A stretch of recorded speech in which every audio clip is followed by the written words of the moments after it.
አንድ ሕፃን እናቱን ዝግ ባለ ድምፅ ይጠራል። እናት ስልክ ላይ ናት፣ አትመልስም። ልጅ እንደገና ሞከረ። በዚህ ጊዜ ግን ትንሽ ጮክ ብሎ። ያኔ እናት ዘወር ብላ አየችው። ይህ ትንሽ የሚመስል ልውውጥ ስም አለው። ልጆ ወደ እርሶ ድምፅ ሲያሰማ፣ እጅ ሲዘረጋ ወይንም ፈገግ ሲል ሳይንቲስቶች ሰርቭ ኤንድ ሪተርን ብለው ይጠሩታል። ልክ እንደ ቴኒስ ጨዋታ አስቡት። ልጅ ኳስ ወደ እርሶ ይመታል። ሰርቭ የምንለው በድምፅ በፊትና በእጅ እንቅስቃሴ። እርሶ ደግሞ ምላሽ ሲሰጡ ሪተርን የምንለው በድምፅ በእቅፍ ወይንም በፈገግታ። በዚህ አውድ ሰርቭ የምንለው የህፃናት የትኩረት ምልክት ወይንም የመጀመሪያ ጥሪ ማለት ነው። ሪተርን ደግሞ የወላጅ ወይም ያሳዳጊ ምላሽ ማለት ነው። ይህ ትንሽ የሚመስል ልውውጥ በእውነቱ ከጥብቅ ግንኙነትና ከማህበራዊ ስሜታዊ እድገት ጋር በስተጀርባ ካሉት እጅግ ጠንካራ ማሳያ መንገዶች ውስጥ አንዱ ነው። ሰላም፣ እንኳን ወደ የወላጅ ስልት በሰላም መጡ። በዛሬ ቪዲዮ ውስጥ ይህን ጨዋታ በትክክል እንዴት እንደሚሰራና በእድሜ እንዴት እንደሚለያይ በየቀኑ በንቃት ልንጠቀምበት እንደምንችል እናያለን። በመጀመሪያ ልጆ መቼ ጨዋታው እንደሚጀምር እኔ የመጀመሪያ ጥሪ ወይንም ሰርቭ የሚጀምረው መቼ ነው? ሰርቭ ወይም የመጀመሪያ ጥሪ ሁልጊዜ ማልቀስ ብቻ አይደለም፣ ትንንሽ ምልክቶችም ጭምር ናቸው። ወደ አንድ ነገር መጠቆም፣ ወደ ፊቶ ማየት፣ ድምፅ ማውጣት፣ ማጉረምረም፣ ማጉተምተም፣ ፈገግ ማለት፣ እጅን መዘርጋት። የእድገት ተመራማሪዎች እንደሚረዱት እነዚህ ትናንሽና ብዙ ጊዜ ትኩረት የማንሰጣቸው የህፃናት ምልክቶች ልክ እንደ ማልቀስ ሁሉ የህፃኑ የመጀመሪያ ጥሪ ወይንም ሰርቭ ተደርገው ይቆጠራሉ። ብዙ ወላጆች ምላሽ የሚሰጡት እንደ ማልቀስና ግልጽ መረበሽ ላሉ ከፍተኛ ድምፅ ያላቸው ምልክቶች ብቻ መሆኑ ሳታውቁት ቀኑን ሙሉ የሚታዩ በርካታና ትናንሽ ምልክቶችን ወይንም ጥሪዎችን ያመልጡናል። የጥናቱ ዋና ሐሳብ ልጆ በቀን ውስጥ በመቶዎች የሚቆጠሩ ትንንሽ ጥሪ ይልካል። ሁሉንም መያዝ አይጠበቅቦትም፣ ግን ብዙ ሲይዙ ግንኙነቱ እየጠነከረ ይሄዳል። ሰርቭ በእድሜ ደረጃ ይለያያሉ። ልጆ የሚልከው ጥሪ በእድሜ ይለያያል። እርሱ ይህንን ማወቅ ጠቃሚ ነው። ከ0 እስከ 6 ወር ሰርቭ ወይም ጥሪ በዚህ እድሜ በጣም ስውር ነው።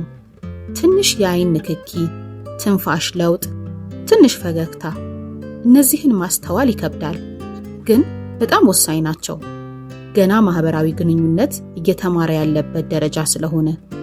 ከ6 እስከ 18 ወር ሰርቭ ይበልጥ ግልጽ ይሆናል። መጠቆም፣ ድምፅ ማሰማት፣ አንድ ነገር ወደ እርሶ ማምጣት። ልጆ ይህንን አየኸው የሚል መልእክት ደጋግሞ ይልካል። ከ18 ወር በላይ ሰርቭ በቃላት መምጣት ይጀምራል።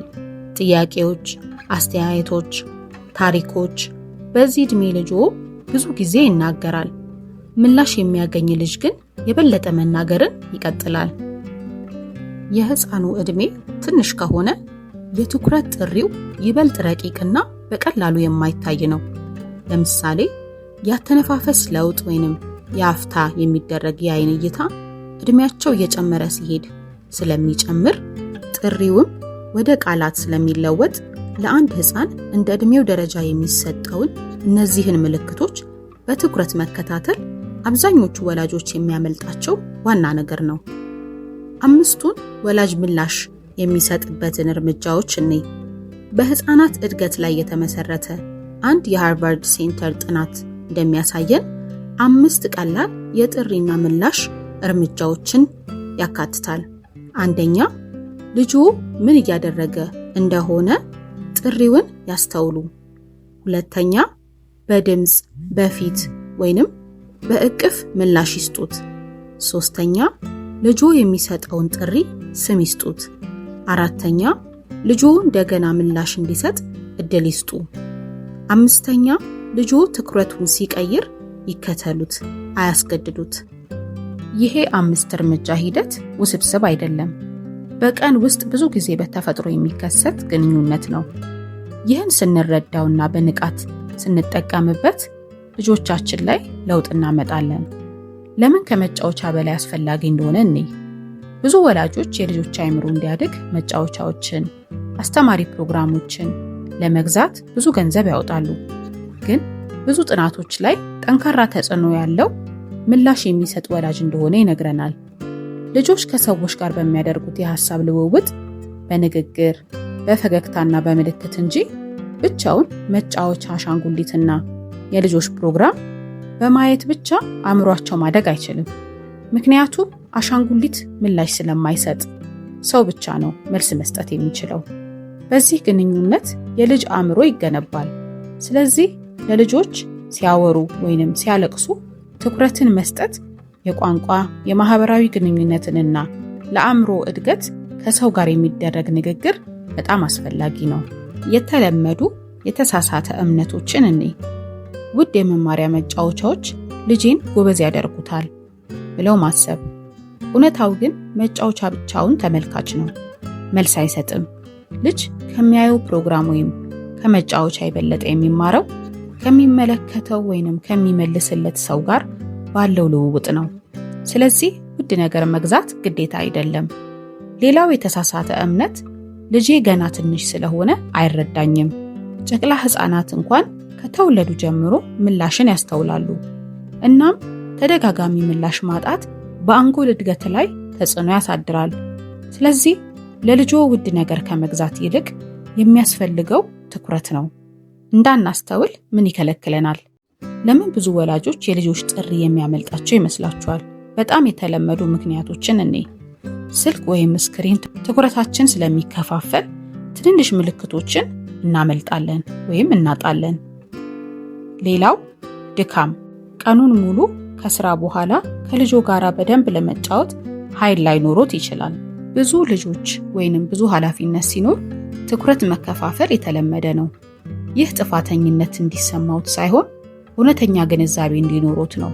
ፍጹም መሆን አይቻልም፣ ግን ንቁ ሆኖ በመገኘት ልዩነትን መፍጠር ይቻላል። ብዙ ወላጆች ከስራ ሲመለሱ ከልጆች ጋር ይህንን ልውውጥ ለማድረግ ኃይል ላይኖራቸው ይችላል። እንደ ወላጅ ግን ብዛትን ሳይሆን ጥራትን መቁጠር።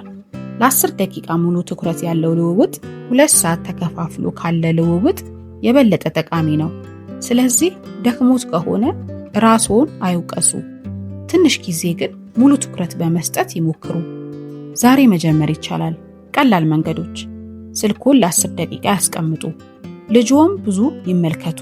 ልጆ ወደ አንድ ነገር ሲጠቁም ስሙን ይንገሩት። ድምፅ ሲያወጣ ተመሳሳይ ድምፅ ይመልሱለት። ልጆ ፊቱን ሲቀይር ፊቱን ያንጸባርቁ። ልጆ ትኩረቱን ወደ ሌላ ነገር ሲያዞር አያስገድዱት፣ ይከተሉት። በመጨረሻም ሰርቭ ኤንድ ሪተርን ወይንም ጥሪና ምላሽ ውስብስብ አይደለም። በተፈጥሮ የሚከሰት ስንረዳውና በንቃት በተከታታይነት ልንጠቀምበት እንችላለን። ልጆ ወደ እርሶ ኳስ ሲመታ ስንት ጊዜ ይመልሱለታል? ዋናው ጥያቄ ይሄ ነው። ስለዚህ ለዛሬ ያስኩላችሁ ይህንን ይመስላል። በቀጣይ እንድናቀርብላችሁ የምትፈልጉትን በኮመንት አሳውቁኝ። በቀጣይ እስከምንገናኝ ቸር ይቆዩን።